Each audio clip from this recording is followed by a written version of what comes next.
রোজার মাসে সারাদিনই বলতে গেলে কাজের মধ্যে দিয়ে কেটে যায়, আর বিকালবেলা তো আরো বেশি তাড়াহুড়া লেগে যায়। সারাদিনে যতই কাজ গুছিয়ে রাখি, ইফতারের আগে আগে তো একদম কাজ শেষই হতে চায় না। আমার মতন কার কার এই অবস্থাটা হয় কমেন্ট করে জানাবেন কিন্তু। হ্যালো এভরিওয়ান, আসসালামু আলাইকুম। আমি লাবণ্য চলে আসলাম নতুন একটা ভিডিও নিয়ে। আজকে কিছু ইফতারের ভাজাভুজি আইটেম বেশি করে বানাচ্ছি, যেন আজকে খেতে পারি, আবার ফ্রোজেন করে একদিনের জন্য রাখতে পারি। এইখানে আমি বানাচ্ছি হচ্ছে এগ বল, আর এগ বল বানাতে আমি নিয়েছি হচ্ছে আলু। আর যেহেতু এগ বল বানাচ্ছি আর এগ বল বানাতে তো ডিম লাগবেই, এইখানে 2টা ডিম সিদ্ধ করে কুচিয়ে নিয়েছি। আর সাথে দিচ্ছি হচ্ছে লবণ, শুকনো মরিচের গুঁড়া, গোলমরিচের গুঁড়া, টেস্টিং সল্ট। এরপর দিয়ে দিচ্ছি হচ্ছে 1 প্যাকেট ম্যাগি মশলা, আর সাথে ছিল অরিগানো।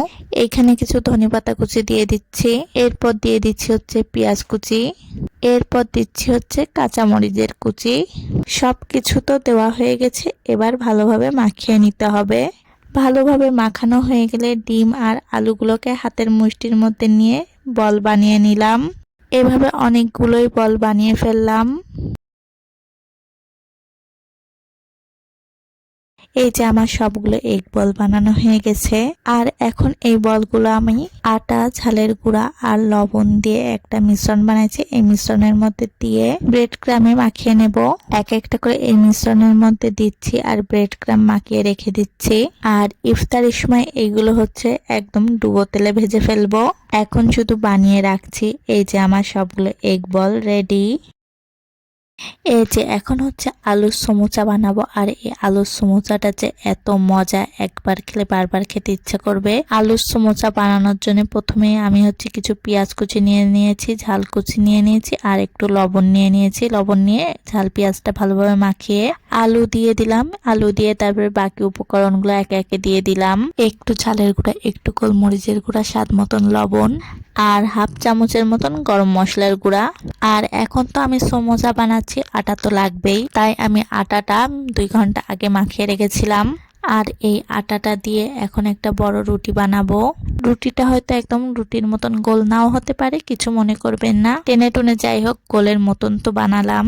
এই রুটি গোল বানাতে পারি না বলে যে কত ঝামেলা, মুরব্বীরা যে কত কথা বলে। যাই হোক সেই সব কথা বাদ দিলাম, যে যা বলুক, যার কথা তার মুখেই থাক। আমি আমার মতন বানিয়ে ফেলি। সমোচার জন্য মাখিয়ে রাখা আলুটা পুরো রুটিতে চামচ দিয়ে মাখিয়ে দিলাম।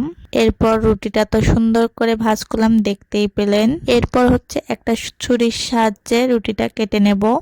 এই যে কিভাবে কাটছি তো দেখতেই পাচ্ছেন। আমার রুটিটা কিন্তু সমোসার শেপে চলে এসছে। এই যে আলু দিয়ে কত সহজে ছোট ছোট সমোসা বানিয়ে নিলাম। এই আলুর সমোসাটা কিন্তু খেতে সত্যি অনেক মজা, একবার ট্রাই করে দেখবেন।